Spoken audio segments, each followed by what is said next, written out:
Bismillahirrahmanirrahim. Assalamualaikum warahmatullahi wabarakatuh. Alhamdulillahi rabbil alamin. Wassalatu wassalamu ala sayyidina Muhammadin wa ala alihi wa sahbihi ajma'in. Rabbi shrah li sadri wa yassir li amri wahlul 'uqdatam min lisani yafqahu qawli, amma ba'du. Para santri semuanya yang saya muliakan, yang saya banggakan, kita patut bersyukur kehadirat Allah Subhanahu wa ta'ala, bahwa kalau sekarang kita ini bisa bersama-sama dirosah seperti ini, itu artinya ada sekian banyak nikmat yang sudah dianugerahkan Allah kepada kita. Ada nikmat iman, ada nikmat Islam, ada nikmat kesehatan, dan juga ada nikmat kesempatan. Maka oleh karena itu, mari kita syukuri terlebih dahulu nikmat-nikmat semuanya itu.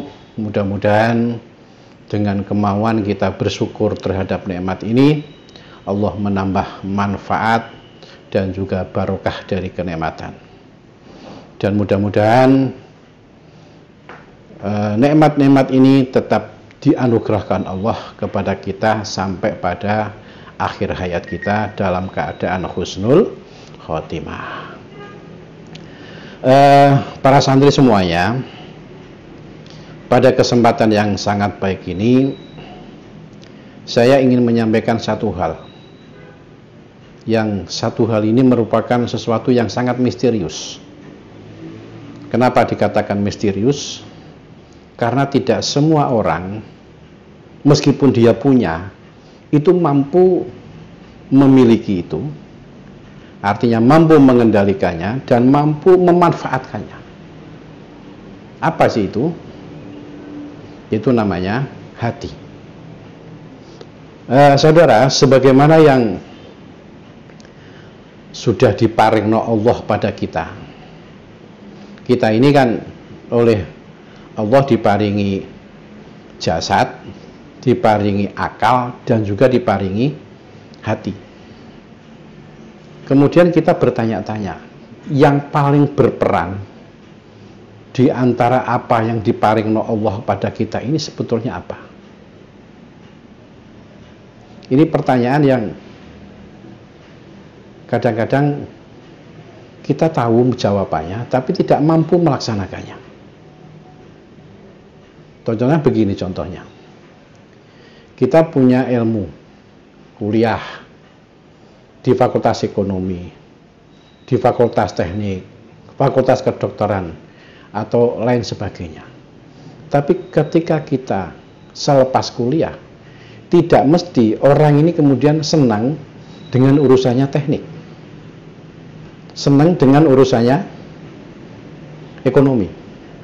Maka tidak jarang kita temukan sarjana ekonomi jadi politisi, sarjana teknik jadi pedagang.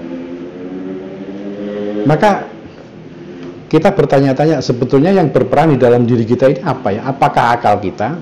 Apakah keterampilan kita? Apakah hati kita? Nah, ternyata ketika kita cermati, bicara masalah senang dan tidak senang, bicara masalah panggilan nurani, maka kita akan mempunyai jawaban bahwa yang paling berperan pada diri kita ini adalah hati kita, kolbu kita, hati kita. Sepandai-pandai apapun seseorang, bila mana dia tidak mempunyai panggilan hati untuk mengerjakan itu, ya nggak akan terlaksana, ya kan?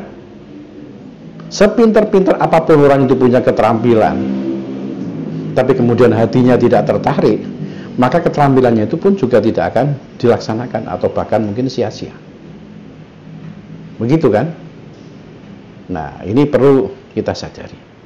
Nah, hanya persoalannya, bicara masalah hati yang secara etimologinya itu diambil dari kata kolaba yaklibu, yang artinya adalah membalik, memalingkan, sehingga yang dalam bisa menjadi keluar, yang atas bisa ke bawah, yang senang menjadi tidak senang, dan sebaliknya.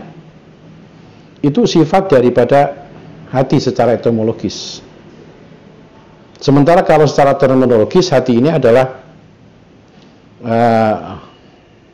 nurun, latifun, robbaniyun, cahaya lembut yang terkait dengan ketuhanan. Itu hati kalau secara terminologi yang hakiki. Tapi ada hati secara terminologi itu tidak hakiki. Kenapa? Dia menjadi benda konkret. Seperti limpa. Hati. Yang namanya binatang juga punya hati. Sehingga pada saat Idul Kurban, mungkin saudara-saudara semuanya itu banyak yang rebutan hati gitu. Iya kan? Dan itu bisa kita peroleh dengan mudah. Pokoknya sampean itu dekat dengan yang nyembelih, hatinya sik Kang, itu mesti akan kebagian. Tapi Anda juga sering rebutan hati orang. Yang cowok merebut hatinya si cewek, tapi sering juga nggak kebagian. Gitu kan? Ada yang kebagian, tapi kadang-kadang tidak semuanya hati itu bisa diambil. Nah, jadi itu yang namanya hati. Makanya di sini hati itu menjadi sebuah ukuran bagi seseorang. Sebagaimana sabda Rasulullah, ala inna fil jasadi mudghah. Idza saluhat saluha sa'iru amali saluha sa'iru amaluhu wa idza fasadat fasada sa'iru amali, kan begitu ya. Jadi apa itu? Ala wahya al-qalbu. Dari Rasulullah eling-elingan. Ning ngene awakmu iku ana satu daging. Pakai istilah itu, atau satu gumpalan. Tentu ini adalah bahasa kinayah, bukan bahasa yang sungguhnya. Bila mana gumpalan itu baik, maka akan baik pula seluruh tubuh kita. Tapi bila mana gumpalan itu jelek, maka akan jelek pula seluruh tubuh kita.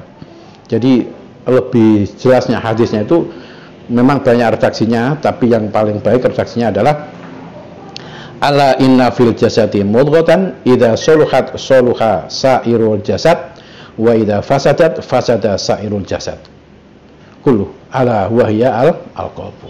Nah, kemudian muncul pertanyaan, Pak, apa hati itu yo macam-macam modelnya? Apa seperti tubuh?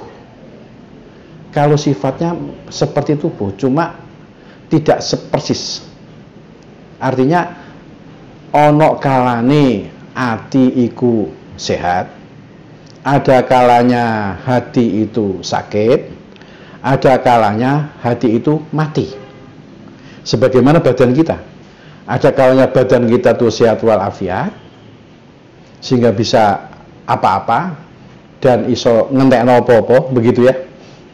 Nah, yang gemuk ndak usah tersinggung karena biasanya makannya banyak. Gitu. Nah, ada kalanya yang kurang sehat. Meskipun makanan enak disiapkan di kanan kirinya, dia tidak mau. Meskipun badannya besar, dia lemah. Kenapa tidak sehat? Badan ada kalanya juga mati saat nyawa itu sudah hilang. Begitu pula hati. Ada kalanya hati itu sehat, ada kalanya hati itu sakit, ada kalanya hati itu mati. Nah, maka pada kesempatan yang sangat singkat ini, saya ingin menyampaikan beberapa hal terkait dengan masalah hati ini. Pertama, apa sih atau yang menyebabkan sinar hati itu menjadi redup, sehingga dengan redup itu memungkinkan hati ini menjadi tidak sehat, tapi hati itu menjadi sakit atau bahkan mati. Kan hati itu seperti sinar. Bila mana ketutupan dosa atau penyakit-penyakit yang lain, maka sinar itu juga akan ikut redup. Dan bila mana dosa-dosa itu hilang, ataupun penyakit-penyakit hati itu hilang, maka juga akan menjadi cerah dan bersinar terang benderang. Maka di dalam kitab Nashaikhul Ibad, kalau saudara-saudara itu mau kembali ke sana, maka akan kita temukan satu makalah, arba'atun min dulmatil qalbi. Ya, ada 4 itu menjadi bagian dari gelapnya hati. Pertama adalah batnun sab'anun min ghairi mubalatin, perut yang warak, kenyang, yang nggak ngurus ising dipangan iku mau halal apa haram, iku mau hasilnya gosop apa halal. Nah arek pondok insya Allah gak sampai makan makanan yang haram, tapi nak gosopan insya Allah ya rodok-rodok mampu didik lah, begitu ya, gitu ya.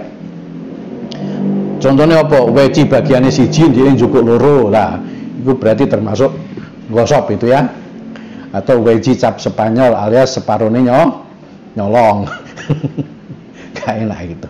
Nah, orang yang selalu begitu pandangannya, selalu begitu perilakunya, yang suka menyukai perut yang kenyang tanpa memperhatikan ini penting atau tidak penting, ini halal apakah haram, maka ini menjadi bagian dari sebab-sebab hati itu menjadi gelap, menjadi peteng, ya.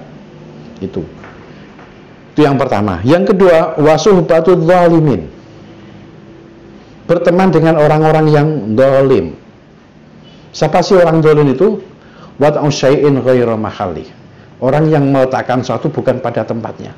Apa saja, baik secara akidah, baik secara amaliyah ataupun secara dalam ibadah, itu ada kedoliman-kedoliman. Nah, berteman dengan mereka itu bukannya dilarang secara total, enggak. Kita boleh berteman, tapi bila mana kita mampu ya berdakwah di hadapan mereka. Jangan sampai kita hanya berteman atas dasar rasa setia kawan, sehingga apa? Ketika mereka itu berbuat dolim, Anda biarkan. Kan tidak boleh seperti itu. Kan kalau perintahnya kepada Rasulullah kepada kita kan, man ro'a minkum mungkaran falyughayyir biyadihi fa illam yastati fa bilisani fa illam yastati fa biqalbi fa huwa ataful iman, kan gitu. Siapa yang melihat kemungkaran, apapun kemungkaran itu, dan dilakukan oleh seseorang, apakah dia teman, saudara, atau apa saja, bila mana dia berbuat dolim, ya hentikan. Dengan kekuasaanmu, dengan nasihatmu, ataupun dengan doamu. Nah, makanya berteman dengan orang dolim itu harus ke sana arahnya, bukan sekedar berteman. Ojo ngomong, wong iku jajane ya dolim Pak, terus tapi loman mbak aku apa bolak-balik ditraktir, ojo dolek gratisane tok sampean. Gratis iya, tapi haram halalnya kan gak jelas, kan bahaya itu. Kalau sudah begitu, bisa jadi Anda akan makan barang yang haram, dan itu membuat hati kita menjadi gelap, menjadi peteng, menjadi tertutup, dan itu berbahaya, ya. Itu yang kedua. Yang ketiga, wanisyanud dunub al-madiyah, melupakan dosa-dosa yang telah lalu. Ini gak oleh itu. Dosa itu mestinya kudu disesali, dieling-eling terus, ojo sampai dilalekno. Kita kan tidak tahu apakah dosa kita itu disepuro karo Gusti Allah, kan nggak tahu kan? Disepuro karo Gusti Allah enggak, kan nggak ngerti kita.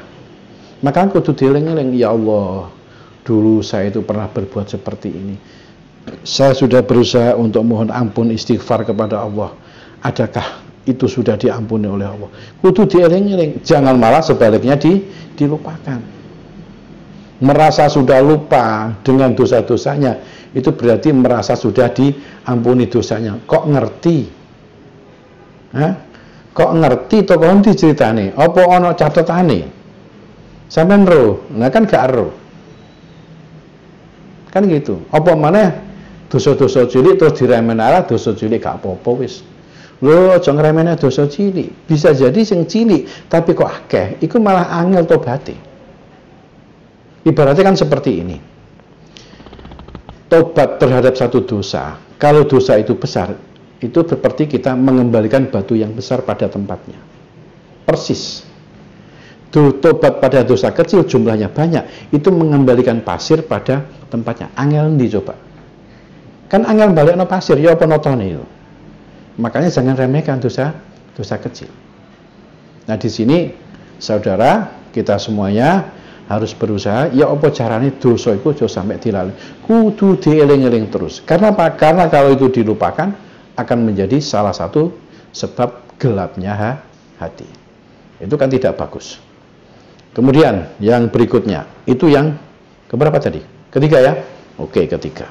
Yang keempat, watulul amal, dan panjangnya angan-angan atau urip kakean karep tapi bondo cupet. Akhirnya apa? Awak ndredeg rai pucet. Itu kan? Nah, urip itu kudu sak derma nrimo apa sing dadi pandume Gusti Allah, tetap harus berikhtiar sekuat tenaga, ndak usah kakean karep, nggak usah neko. Sebab ketika kita mengejar hal yang bersifat duniawiyah, maka sering muncul ketamaan. Nah, ketika orang itu sudah tamak, sebagaimana sabda Rasulullah, at-tama'u yuzilul haya, bahwa orang yang tamak itu pasti akan kehilangan rasa malu. Jadi urat saraf malunya itu menjadi hilang. Sehingga apa yang terjadi ketika melakukan kejelekan, bukan malu dilihat orang lain, tapi justru malah maluin. Itu yang terjadi. Ya pada itu. Iya. Makanya itu akan menjadi sesuatu yang menghambat bagi kita membersihkan hati. Karena akan mengotori hati kita. Jadi tulul amal, jadi kakean karep, panjang angan-angan, itu harus betul-betul dikendalikan. Kendalikan diri, kendalikan karep. Kenapa? Keinginan itu setiap keinginan pasti sumbernya dari nafsu. Hati-hati. Hampir semua keinginan pasti sumbernya dari nafsu. Maka setiap kita punya keinginan harus kita pertimbangkan.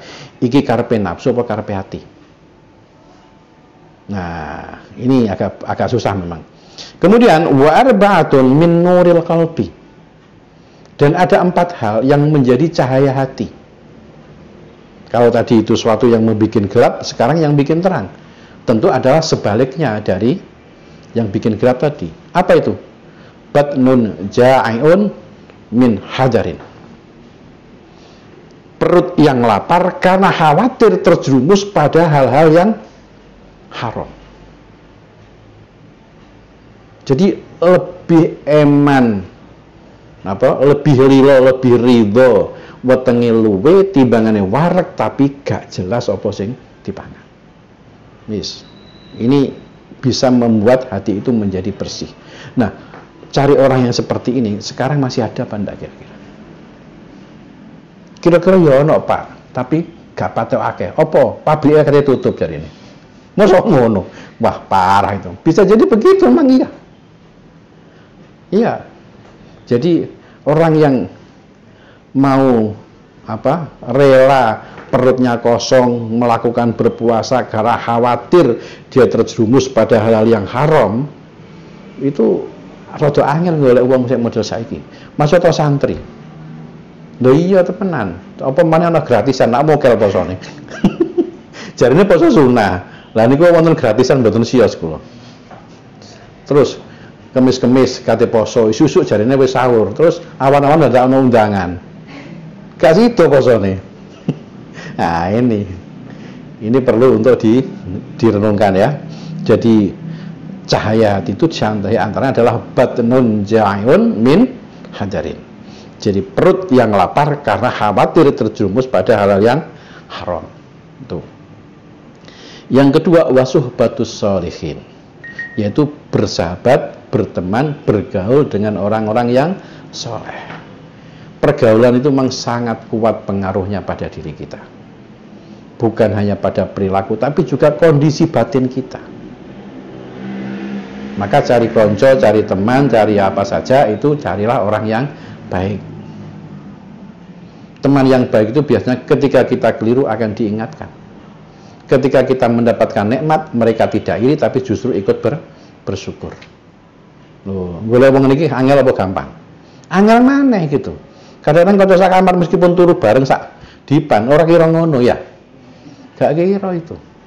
Kene duwe nikmat iri. Kok sampeyan entuk aku kok gak? Nah, gitu kan? Itu yang banyak terjadi. Ketika kita salah, pokoknya dia ini melok seneng, ora apa-apa. Sampeyan pacaran? Iya.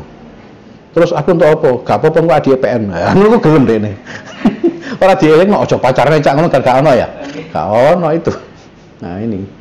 Nah, jadi wasuhbatus sholihin. Orang bergaul itu ibaratnya kalau kita bergaul dengan orang soleh ya seperti kita masuk pada toko parfum. Beli atau tidak beli, baunya tetap harum, wangi. Tapi kalau kita bergaul dengan orang jelek, itu ibaratnya seperti masuk toko terasi. Beli terasi atau tidak, ya keluar mambu terasi gitu. Makanya harus hati-hati. Gitu. Kemudian yang berikutnya adalah wahifdzud dunubi al-madiyah. Yang ketiga, menjaga dosa. Artinya apa? Ngiling-ngiling dosane sing wis kelewat. Bahwa menyesal apa enggak dengan dosa itu. Bahkan Imam Qusyairi itu mengatakan ati mati itu titenane gampang. Nek ana wong salah, nek ana wong ndekne nglakoni dosa kok gak nangis karo dosane, iku berarti atine mati. Nah, zaman akhir seperti sekarang ini kalau kita cermati justru banyak orang yang bangga dengan dosa-dosanya. Bangga. Ada satu contoh yang mungkin sangat gampang lah bisa kita renungkan. Yang namanya festival kecantikan. Ya, Ratu Kecantikan. Iku akeh ganjarannya apa akeh dosane kira-kira? Ya? Akeh ngumbah motone gitu ya. Nah, bagi cowok-cowok gitu. Yang jelas akeh dosane. Karena apa? Banyak membuka aurat. Bahkan lebih dari aurat yang gampang dilihat, tapi yang mestinya nggak terlihat juga ditampakkan. Sehingga dari jarine Jawa Pos sing jengene ana empal gembuk barang itu malah roh dia. Gitu. Nah, kemudian dapat juara. Nah, setelah dapat juara, dapat sanjungan, dapat pujian, dapat penghormatan, dan kemudian dibanggakan. Lah ya kok aneh. Wong dosa kok dibanggakan. Itu seperti dulu zamannya togel. Ya, saya punya tetangga. Dia itu senang togelan. Pas bukaan bengi-bengi terus ditakoni karo koncone. Cak ya apa cak? Tembus ah. Alhamdulillah tembus. Lho kok ono dosa disyukuri ya Allah. Itu. Jadi sekarang yang terjadi seperti itu, padahal mestinya kan enggak ya. Kalau kepingin hatinya bersinar, mestinya bukan seperti itu. Tapi justru dosa-dosa yang sudah lewat itu disesali.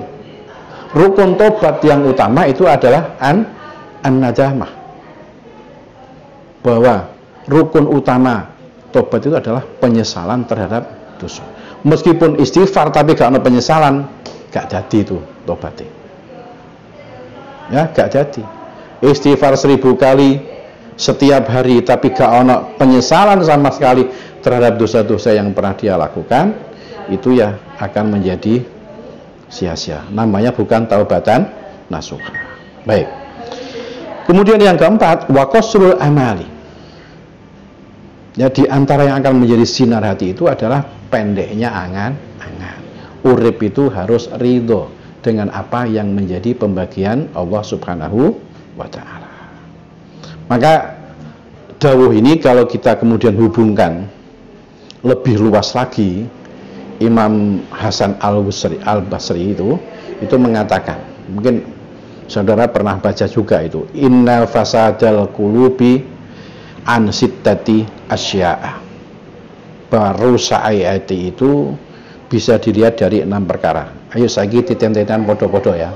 Saya tak niteni awakku dhewe, sampean yo niteni awake dhewe. Kira-kira cocok apa ora? Cocok ya meneng ae aja rame-rame, gak ketahuan nanti ya.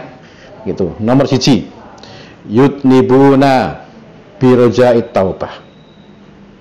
Ati itu iso rusak ketika itu kita melakukan dosa kemudian ngomong gak apa-apa engko ora yo kena ditobati. Oh. Pangeran kan maha kuwasa, ya sing ngerti. Tapi nak kemudian itu diterus-terusno meskipun itu dosa cilik, ya apa ya? Kan dikit-dikit akhirnya jadi bukit. Dosa itu meskipun kecil tapi nak gak disepura karo Gusti Allah ya jadi penghalang. Mungkin saudara-saudara pernah ingat ceritanya Kiai Selilit. Kiai Selilit, tahu Selilit nggak? Selilit itu tusuk gigi. Nah, ini cerita zaman biyen tapi bisa jadi pelajaran bagi kita. Ya. Dulu itu ada seorang kiai. Pas awan-awan dimasakno jangan asem karo iwak pindang sambel terasi. Ngiler kan langsung. Habis dahar kiai ini di depan rumah ya santai-santai. Nah, ketika santai-santai lewatlah bakul kayu. Jadi dulu karena hutannya itu masih lebat sehingga kayu itu dijadikan sebagai alat masak dan biasa kemudian ada masyarakat yang menjual kayu dari hutan itu.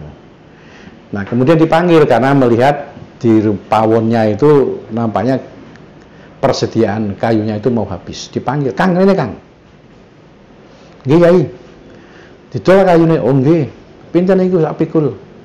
"Nggih, kalian jenengan nggih murah-murah mawon. Mamane sakniki ya wis 50.000 ngono." Nah, kalau Yai nyang-nyangan, Yai nyang 40.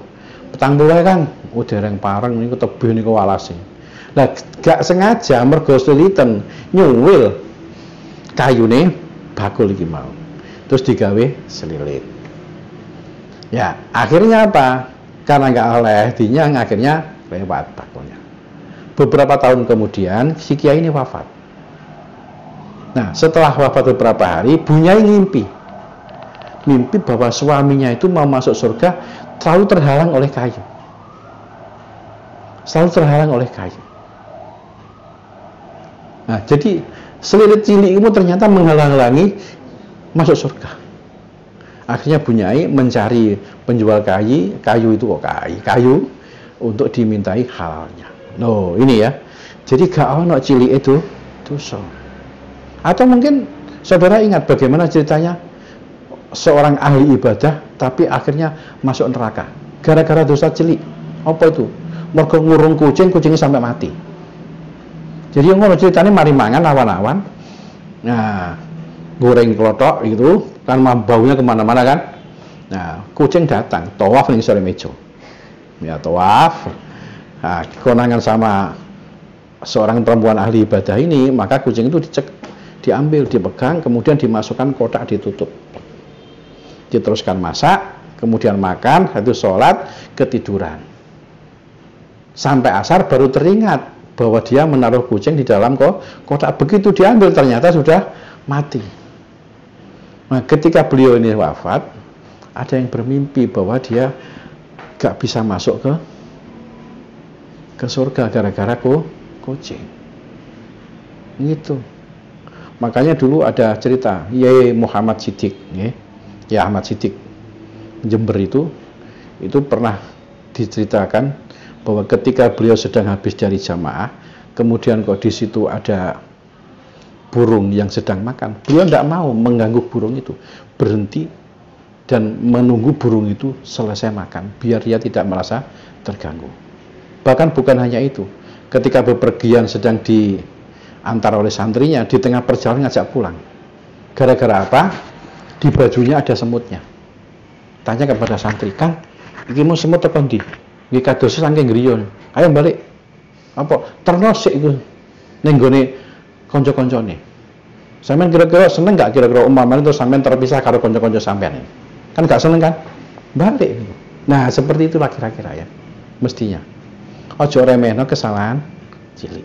Itu nomor 1. Baik, ya mau habis waktunya ini. Yang kedua, wa yata'allamuna al-ilma wa la ta'malun. Bolak-balik ngaji tapi orang tahu dilakoni. Ya, bahaya ini bagi seorang santri ini. Soalnya santri mesti ngaji terus. Nah, nglakoni ini yang perlu dipertanyakan ini. Lah nak sampean niku sering ngaji tapi gak dilakoni, iki ati gak ada rusak. Sebab wong ngerti gak gelem nglakoni dijak biasanya jawabannya mesti metengkreng. "Cak, gak jamaah," wis tahu. Ngono kan? Iya kan? Istighosah, wis titip ae, ngono kan? Iku biasanya ngono. Kaya-kaya ning dalane swarga. Utawa ning swarga iku duwe wong dalam gitu loh ya, kena disogok ngono kok. modele. Ya, ini jadi wa ta'allamuna ilma wala ta'malun. Wala ta'malun itu. Itu. Kemudian yang ketiga, wa idza amilu lam yakhlusun. Ketika dia beramal dia tidak ikhlas. Jadi amalnya mesti krono pamrih, karena pamer. Itu memang masalah ikhlas itu nggak perlu diomong-ngomong no. Tapi kan Allah yang Maha tahu. Kita tidak tahu. Maka ketika kita beramal harus ikhlas. Sebab tidak ikhlas dalam beramal itu berarti menafikan nikmatnya Allah. Kita bisa ngaji, ini kenapa sih? Ya karena ada nikmat Allah. Kita bisa mikir sesuatu, ya karena ada nikmat Allah berupa pikiran. Kita bisa mendengarkan sesuatu, ya karena ada telinga yang diberikan Allah yang kemudian berfungsi. Yang fungsinya sangat otomatis ini, ya kan? Oh, itu suaranya koncoku, itu suaranya bojoku, kan gak keliru itu. Jadi sensornya itu luar biasa. Nah, kok kemudian gak diakoni dengan cara tidak ikhlas, itu kan gak betul. Maka itu juga merusak hati. Wa ya'kuluna rizqallahi wa la yashkurun. Memakan rizkinya Allah tapi tidak pernah bersyukur. Bersyukur punya gigi sehingga bisa nyokot tempe. Pernah enggak? Kita baru bersyukur ketika sudah sakit gigi. Sakit gigi waras baru bersyukur alhamdulillah. Tapi begitu gigi ini gak loro, belas ora syukure. Nah, itu. Kita bersyukur masih diberikan kenikmatan. Ya, berupa ya rizki makanan yang ada. Meskipun toh itu mungkin sederhana, setiap hari pakai TST. Tahu TST? Tahu, sambal, tempe ya. Itu namanya TST. Tahu, sambal, tempe kan gitu ya. Nah, gitu. Itu ya nggak apa-apa. Yang penting masih bisa dimakan. Soal enak dan tidak enak itu kan masalah selera. Kan gitu. Tapi harus bersyukur. Ya, gak enak, gak apa-apa. Yang penting masih bisa makan kan itu. Kemudian yang berikutnya walam yardu wala yardauna bi kismatillah, dan tidak ridho terhadap peparinge Gusti Allah. Isine sambatan tok, dikai awak lemu sambatan. Kok lemu sih awakku padahal aku mangan ya cuma titik. Temen titik, gak titik lah. Beda loh titik karo titik itu. Nah, mangan titik itu memang porsinya sedikit, tapi kalau mangan titik itu setiap hari makan terus itu. Ya, esok pecel, awan titik cilok. Terus awan mangan lodeh. Mari mangan lodeh ngenteni mangan bakso. Sore gorengan. Mari maghrib mangan maneh. Urap-urap. Engko kate turu mangan maneh jan. Loh, itu jenenge titik-titik mangan, bukan mangan titik itu. Jadi sambatan ngoten. Diawake paring awak guru ya alhamdulillah. Engko nak sampean wis rabi wis nikah, ya kudu gelem nrimo bojone sampean. Dikek bojo lemu, alhamdulillah. Dikek bojo guru, alhamdulillah. Semuanya ada manfaatnya. Ya kan? Dikek bojo cerewet iki lho ana manfaate. Loh iya, sampean dikek bojo cerewet enak. Udan-udan listrik mati. Setel bojo sampean, rame itu mas sampean. Loh, kan enak itu. Ya. Nah, itu walam yardo bikis matillah. Dan yang terakhir yang menjadikan hati itu rusak adalah wayatfanuna mautahum wala ya'tabirun. Nah, ini yang sering kita lakukan. Sering itu ketika kita takziah terhadap handai taulan yang sedo, itu hanya sekedar takziah, tapi tidak pernah mengambil pelajaran. Kalaupun mengambil pelajaran hanya 1 jam 2 jam, setelah itu lupa. Padahal tidak boleh seperti itu. Nasihat itu ya kita terima ya selamanya, jangan 1 kali 2 kali. Seperti sekarang ini banyak ulama, banyak kiai, banyak habaib podo sedo, umurnya belum terlalu sepuh gara-gara wabah corona. Ini harus kita jadikan pelajaran. Apa itu? Yang pertama, bahwa tugasnya beliau memang sudah selesai. Dianggap sudah selesai karo Gusti Allah. Yang kedua, ilmu Gusti Allah diambil sedikit demi sedikit. Sehingga apa? dengan kematian para ulama, lentera hidup, sinar kehidupan semakin redup. Masjid yang asalnya itu ada 10 lampu, tinggal 5 lampu. Kira-kira gimana? Gelap kan itu? Paling tidak menjadi temaram. Akhirnya apa? Ketika gelap, yang terjadi menjadi sulit untuk membedakan mana yang hak dan mana yang batil. Jadinya seperti itu. Nah, itu harus dijadikan pelajaran. Termasuk juga mungkin saudara-saudara yang lain. Ya, untuk menghibur diri agar kita tidak menjadi orang yang panik di wabah corona ini, memang kita bisa mengatakan, oh, mungkin Allah Subhanahu wa taala sedang memberikan jalan yang mudah bagi saudara-saudara kita untuk mati syahid. Karena orang yang mati dalam kondisi wabah itu dihitung mati syahid. Mudah-mudahan semuanya mati syahid. Allahumma amin. Tapi lah niku Pak, sing wong elek-elek kok ya melok mati. Lah iku harus jadikan pelajaran. Jadi sing mati syahid iku wong sing api-api, lah sing elek-elek gak termasuk syahid. Ya, sing kafir, sing musyrik itu bukan mati syahid tapi mati sangit. Loh kan gitu. Ini harus kita jadikan pelajaran. Wong alim, wong sehat, dokter yang katanya ahli kesehatan pun juga ikut mati. Artinya apa? Kita harus selalu mendekatkan diri kepada Allah Subhanahu wa taala. Kemudian yang paling bagus lagi, ketika wabah corona ini sedang melanda seperti ini, kita juga harus bisa mengambil pelajaran. Apa itu? Bahwa mencari Tuhan itu tidak harus pada dinding-dinding masjid, tidak harus pada dinding-dinding Ka'bah, tapi dalam kesendirian, dalam keterasingan kita. Itu disitulah kita bisa menemukan Allah Subhanahu wa taala. Maka yang baik apa? Perbanyaklah dzikir. Nah, dzikir inilah kunci dari ketentraman hati. Ala bi dzikrillah tatmainnul qulub, kan begitu. Nah, ini termasuk. Jadi hati yang bergolak itu hanya bisa ditenangkan oleh dzikir, tidak dengan yang lain. Ya, tidak dengan yang lain. Apakah kemudian ketika wabah corona ini berhenti, hati menjadi tentram? Tidak jaminan. Meskipun wabah sedang bergolak seperti sekarang ini, tapi kalau kita dzikir kepada Allah, kita akan tetap tenang sehingga menjalani kehidupan tetap optimis. Kenapa? Karena kita akan selalu berhusnudzon kepada Allah Subhanahu wa taala. Mungkin itu saudara-saudara yang saya hormati, yang saya muliakan, sedikit mungkin tentang bukan ajaibul qalb tapi tentang ahwalul qalb ini ya. Jadi tingkah laku dari hati. Dan ini sesuatu yang lebih mudah diucapkan daripada dilaksanakan.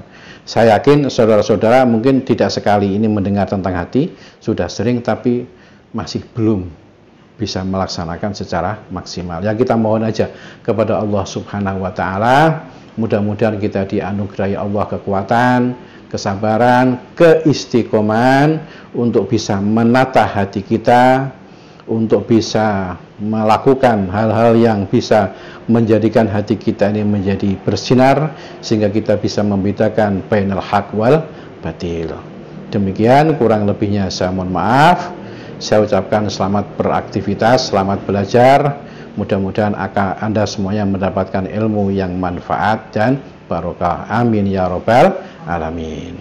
Demikian kurang lebihnya mohon maaf. Ihdinas siratal mustaqim. Wallahul muwaffiq ila aqwamit thoriq. Wassalamualaikum warahmatullahi wabarakatuh.